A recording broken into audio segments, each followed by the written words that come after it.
बालों का टूटना गिरना झड़ना, स्किन का लटक जाना, सलवटें आ जाना चेहरे पर या जिस्म के मुख्तलिफ़ हिस्सों का ढलक जाना और जिल्द की हद से ज़्यादा खुश्की, हर वक्त चक्कर आते रहना, घबराहट और मतली होना, किसी भी ताकतवर ग़िज़ा का मैदे को बर्दाश्त ना करना और वॉमिटिंग या मोशन हो जाना, और उसके अलावा पेट के बहुत से मसाइल और अक्सर पेट में दर्द रहना।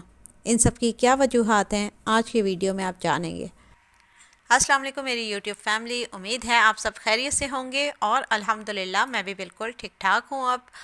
और आज के व्लॉग में आप देखेंगे कुछ रूटीन के घर के काम, साथ में मेरी कुकिंग, 3 मुख्तलिफ़ डिशेस जो मैंने बनाई अचानक के गेस्ट आ जाने पर, और उसके अलावा आउटिंग थोड़ी सी जो मैंने की। और साथ ही साथ आज मैं आपको बताऊंगी कि जो मेरे हेल्थ इश्यूज़ थे वो किस वजह से थे, और आयरन की कमी आपको किन किन मसाइल की तरफ ले जाती है अगर आप अपनी सेहत की तरफ से लापरवाह रहते हैं, अपने आप पे तवज्जो नहीं देते, तो किस कदर आपको परेशानियों का सामना करना पड़ सकता है। साथ ही बेहतरीन आपके लिए जो ट्रीटमेंट है आयरन सप्लीमेंट के तौर पे वो क्या है। तो चलते हैं आज के व्लॉग की तरफ। तो जनाब ये मुझे लग रही है ड्रिप आयरन की, और ये है बिसलरी। बिसलरी पाकिस्तान की अपने ब्रांड है और इसकी तरह ही होते हैं वीनोफर, मेगाफर, रोज़ोफर, मुख्तलिफ ब्रांड्स हैं लेकिन सबका सॉल्ट सेम होता है। लेकिन इसका फ़ायदा ये होता है कि अगर आपका HB जो है यानी कि खून के रेड सेल वो आपके पहुंच गए हैं 6 या 7% पर, तो आपको फ़ौरन इस ट्रीटमेंट की ज़रूरत होती है। अगर आप इसमें डिले करते हैं तो आपको किन मसाइल का सामना करना पड़ सकता है। आपका हेयर फॉल बहुत ज़्यादा होता है, जैसे कि मेरा हो रहा था, स्किन लूज़ हो जाती है, और उसके अलावा आपकी बॉडी जो है ना वो अपनी जगह, आपका मांस जो है वो छोड़ने लग जाता है, यानी कि आपकी हड्डियों से आपका मांस जो है वो अलग होकर बिल्कुल बूढ़े लोगों की तरह से ढलक जाता है।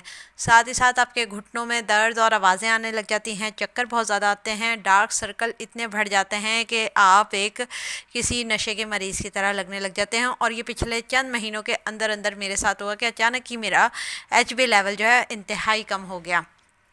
हुआ क्यों अब मुझे नहीं पता, क्योंकि मैं तो खाती पीती हूँ।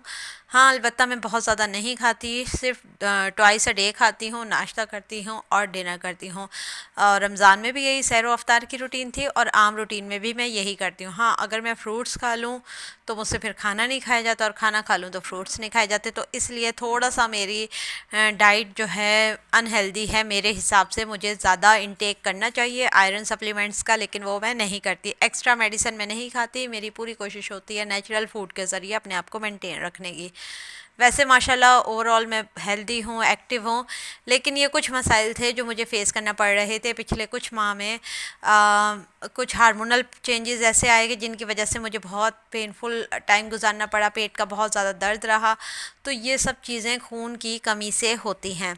अब पाकिस्तान में बहुत ज़्यादा ख़वातीन ऐसी हैं जो कि खून की कमी का शिकार हैं, और हम ख़वातीन जो हैं अपने घरेलू ज़िम्मेदारियों में, अपने बच्चों को संभालने में, पढ़ाने लिखाने में और उनकी शादियां करने में और उनके काम काज करने में, शौहरों की खिदमत और ससुराल के झंझटों को संभालने में इतनी मसरूफ़ होती हैं कि हम अपने आप पर बिल्कुल भी तवज्जो नहीं देती, और इसी वजह से हम डाउन से डाउन होते चले जाती हैं। तो सबसे पहले मेरी प्यारी बहनों और तमाम देखने वाले लोगों को मैं ये कहना चाहूँगी कि जो लोग इस वक्त आयरन की कमी का शिकार हैं और उनका HB लेवल 10 से कम है, तो वो किसी भी अच्छे डॉक्टर से अपना चेकअप करवाएं, और जब भी उनको डॉक्टर रेकमेंड करे उनकी हेल्थ के हिसाब से, तो वो फ़ौरन से आयरन की 1 से 2 या जितनी उनको ज़रूरत हो डॉक्टर के हिसाब से वो उतनी आयरन की ड्रिप लगवा लें, या फिर वो आयरन सप्लीमेंट जो कि कैप्सूल या गोलियों की सूरत में होता है वो ले लें। और फलों में सबसे ज़्यादा आयरन जो है सेब में, अनार में और केले में होता है, तो इनको ज़रूर आप अपनी डाइट में शामिल करें। और रेड मीट में भी आयरन काफ़ी ज़्यादा मिकदार में शामिल होता है, कलेजी में होता है, तो आपने खुराक में इन चीज़ों को भी शामिल करना है। उसके साथ साथ ये है कि जो वीनोफर और मेगाफर, ये दो जो ड्रिप्स हैं आयरन की, ये काफ़ी महंगी हैं। अगर आप उनका बिस्लरी के साथ मवाजना करें तो 3000 की वीनोफर और मेगाफर की ड्रिप आपको डॉक्टर लगाते हैं।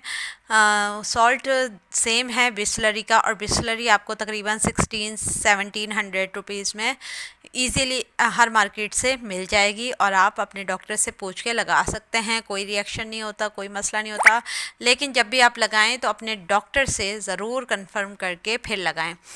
अच्छा जी, तो ये है हेल्थ के बारे में मेरी आप लोगों को एडवाइस कि आप लोग अपना आयरन मेंटेन ज़रूर रखें, क्योंकि जितना मर्ज़ी आप अच्छे ऑयल लगा लें, हेयर ऑयल जितना मर्ज़ी अच्छा यूज़ कर लें, मुख्तलिफ़ जड़ी बूटियाँ लगा लें, मुख्तलिफ़ शैम्पू बदल लें, आपका हेयर फॉल तब तक नहीं रुकेगा जब तक कि आपका बॉडी में आयरन जो है वो लेवल पे नहीं होगा। आप जितनी मर्ज़ी अच्छे आई रोल ऑन यूज़ कर लें या आई सर्कल के लिए कोई क्रीम्स लगा लें, आपके डार्क सर्कल दूर नहीं होंगे जब तक कि आपका हार्मोनल सिस्टम सेट ना हो और आपका HB लेवल 10% से ऊपर ना हो। और कभी भी आपकी लूज़ स्किन या झुर्रियाँ या आपका लूज़ मास जो बॉडी का होता है, जैसे कि हाथों की स्किन लूज़ हो जाना, सलवटें आ जाना, ये तब तक ठीक नहीं होगा जितने आप एंटी रिंकल क्रीम्स लगा लें, जितने मर्ज़ी अच्छे ब्रांड के यूज़ कर लें, जब तक कि आपका HB लेवल मेंटेन नहीं होगा। तो ये सारी चीज़ें आपने ज़रूर देखनी है, अंदर से अपने आप को स्ट्रॉन्ग करना है। और अब जैसे कि जिनका 6 या 7 HB लेवल हो, तो उनको तो कम से कम भी 4 से 5 या 6 जो है ड्रिप्स लगानी पड़ती हैं बिस्लरी की या वीनोफर वगैरह की। और फिर उसके 15 दिन के बाद अब मैंने टेस्ट करवाना है। मैंने 5 ये ड्रिप्स लगाई हैं और इसके बाद मैं अब 15 दिन के बाद टेस्ट करवाऊंगी, फिर मुझे पता चलेगा कि HB लेवल जो है वो क्या हुआ है और फिर डॉक्टर जो है मुझे क्या रिकमेंड करता है। तो क्योंकि आप लोग मेरे अपने हैं तो मैंने सोचा क्यों ना ये इन्फॉर्मेशन मैं आप लोगों को भी बताऊं, ताकि कोई भी मसला, कोई भी परेशानी अगर आप लोगों के साथ भी है तो आप उससे फ़ौरी रिकवरी हासिल कर सकें। तो यहाँ मैंने अचानक से गेस्ट आ रहे थे, मैं ड्रिप लगवा कर आई तो बिल्कुल भी हिम्मत नहीं थी, लेकिन उसके बावजूद क्योंकि गेस्ट अचानक आ गए तो फिर मैंने सोचा कि बिरयानी तो एवरी टाइम मैं बनाती हूँ, तो इससे बेहतर है कि मैं ताहिरी यानी जो आलू वाले चावल होते हैं और साथ में चिकन का सालन, और मेरे पास रखा था हलवा कद्दू यानी कि पेठा यानी कि पम्पकिन। तो इसका मैंने मज़ेदार सा सालन बनाया, रायता बनाया और मेहमानों को सर्व किया। मेहमानों के जाने के बाद काफ़ी थक चुकी थी तो फिर मैंने अच्छी सी कड़क चाय बनाकर पी और रिलैक्स किया कुछ देर। उसके बाद क्योंकि बच्चों के स्कूल खुल चुके हैं तो उनके लिए मैंने कॉपीज़ पे कवर चढ़ाना था। तो ये काम वैसे तो हम बाहर से भी करवा सकते हैं, लेकिन मैं अपने बच्चों को सिखाना चाहती हूँ कि कोई भी काम आप अपने घर के अंदर रहते हुए किस तरह से कर सकते हैं। सो मैंने उनकी सारी स्कूल की नोटबुक्स जितनी भी थी, तीनों बच्चों की तकरीबन 21 या 22 बुक्स कॉपीज़ थी, उन सब पे कवर चढ़ाए और उनको अच्छा सा मेंटेन करके दिया। और इसके बाद नेक्स्ट डे क्या हमने कुछ पार्क का विज़िट किया, तो वो आपके साथ मैं शेयर कर रही हूँ इस वीडियो में। तो मॉडल टाउन जो पार्क है वो माशाल्लाह से ऐसा ही अच्छा और ख़ूबसूरत है कि जब भी आप वहाँ जाएंगे तो आपको ऐसा पीसफुल इन्वायरमेंट मिलता है कि आपका दिल बाग बाग हो जाता है। आप वहाँ बहुत ज़्यादा रिलैक्स फील करते हैं, एंजॉय करते हैं। और क्योंकि इस वक्त लाहौर में बहुत ज़्यादा गर्मी हो रही है तो शाम के टाइम पार्क्स और ऐसी जगहों पर आप जा सकते हैं, एंजॉय कर सकते हैं और कुछ खुद को रिलैक्स कर सकते हैं। तो ज़िंदगी के बिज़ी रूटीन ऐसे ही चलते रहेंगे, लेकिन अपनी सेहत का, अपने रिलैक्सेशन का हमेशा ख्याल रखें और अपनी दुआ में ज़रूर याद रखा करें हमें। हम आपके लिए बहुत मेहनत से वीडियोस बनाते हैं। वीडियो पसंद आया करे तो इसे लाइक कर दिया करें और चैनल पे नए हैं तो चैनल को सब्सक्राइब कर लीजिए। नेक्स्ट व्लॉग तक के लिए दीजिए मुझे इजाज़त। अल्लाह हाफिज़।